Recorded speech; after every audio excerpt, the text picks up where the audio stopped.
It was never about Ukraine, an insight of what's really going on in Ukraine. This is on Collective Spark.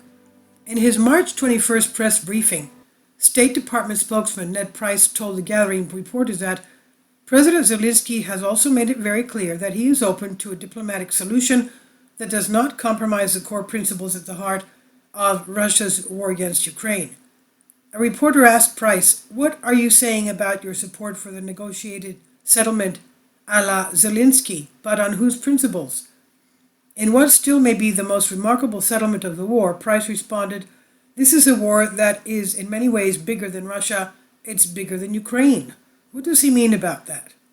Price, who a month earlier had discouraged talks between Russia and Ukraine, rejected Kiev negotiating an end to the war with Ukraine's interests addressed because U.S. core interests had not been addressed.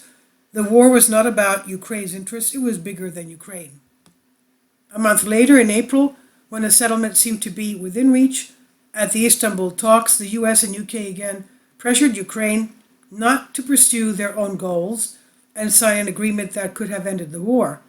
They again pressured Ukraine to continue to fight in pursuit of the larger goals of the US and its allies. Then British Prime Minister Boris Johnson scolded Zelensky that Putin, quote, should be pressured, not negotiated with, end quote. He added that even if Ukraine was ready to sign some agreements with Russia, the West was not ready to sign agreements with Russia. Once again, the war was not about Ukraine's interests. It was bigger than Ukraine. At every opportunity, Biden and his highest-ranking officials have insisted, quote, that it's up to Ukraine to decide how and when or if they negotiate with the Russians, end quote, and that the U.S. won't dictate terms. Quote, nothing about Ukraine without Ukraine, end quote, he said. But that has never been true. The U.S. would not allow Ukraine to negotiate on their terms when they wanted to. The U.S. stopped Ukraine from negotiating in March and April when they wanted to. They pushed them to negotiate in November when they did not want to. The war in Ukraine has always been about larger U.S. goals. It has always been about the American ambition to maintain a unipolar world in which they were the sole polar power at the center and top of the world. Ukraine became the focus of that ambition in 2014 when Russia, for the first time, stood up to American hegemony. Alexander Lukin, who is head of the Department of International Relations at National Research University Higher School of Economics in Moscow and an authority on Russian politics and international relations, says that since the end of the Cold War, Russia had been considered a subordinate partner of the West. In all disagreements between Russia and the US up to then, Russia had compromised and the disagreements were resolved rather quickly. But when in 2014 the US set up and supported a coup in Ukraine, that was intended to pull Ukraine closer to the NATO and European security sphere, Russia responded by annexing Crimea. Russia broke out of its post-Cold War policy of compliance and pushed back against the US hegemony. The 2024, quote, crisis in Ukraine and Russia's reaction to it have fundamentally changed this consensus, end quote, Lukin says. He says Russia refused to play by the rules. Events in Ukraine in 2014 marked the end of the unipolar world of American hegemony. Russia drew the line and asserted itself as a new pole in a multipolar world order. And that is why the war is bigger than Ukraine. In the words of the State Department, it's bigger than Ukraine because in the eyes of Washington, it is the battle for U.S. hegemony. That is why U.S. Treasury Secretary Janet Yellen said on November 13 that some of the sanctions on Russia could remain in place even after any eventual peace agreement between Ukraine and Russia. The war has never just been about Ukraine.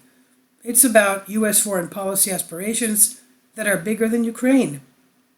Yellen said, I suppose in the context of some peace agreement, adjustment of sanctions is possible and could be appropriate. Sanctions could be adjusted when negotiations end the war, but Yellen added, we would probably feel, given what's happened, that probably some sanctions should stay in place, she said. That's also why the U.S. announced a new army headquarters in Germany to carry out what is expected to be a long-term mission while it simultaneously began pushing Ukraine towards peace talks, the military pressure on Russia and support for Ukraine will survive the war. It's also why on June 29 the US announced the establishment of a permanent headquarters for US forces in Poland that Biden boasted would be the first permanent US forces on NATO's eastern flank. This is again why on November 9, the State Department approved the sale of nearly $500 million worth of high-mobility artillery rocket systems to Lithuania. They are not to be used by NATO in the Ukraine war, but they will, according to the United States, support the foreign policy and national security objectives of the United States by helping to improve the military capability of NATO, of a NATO ally that is an important force for ensuring political stability and economic progress within Eastern Europe.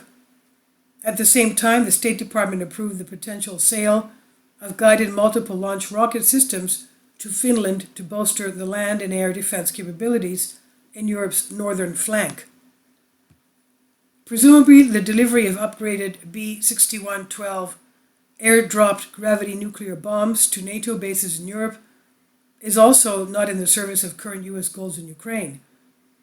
Though to the US, the war in Ukraine is bigger than Ukraine, it's also in many ways bigger than Russia. Although the recently released 2022 National Defense Strategy identifies Russia as a current acute threat, it focuses on the PCR, the People's Republic of China. The strategy consistently identifies China as the pacing challenge. The long-term focus is on not Russia, but China. The National Defense Strategy clearly states that the most comprehensive and serious challenge to U.S. national security is the PCR's coercive and increasingly aggressive endeavor to refashion the Indo-Pacific region and the international system to suit its interests and authoritarian preferences. If Ukraine is about Russia, Russia is about China. The Russia problem has always been that it is impossible to confront China if China has Russia. It's not desirable to fight both superpowers at once. So if the long-term goal is to prevent a challenge to the US-led unipolar world from China, Russia first needs to be weakened. Chinese Foreign Minister Wang Yi recently said that China will finally support the Russian side with the leadership of President Putin to further reinforce the status of Russia as a major power.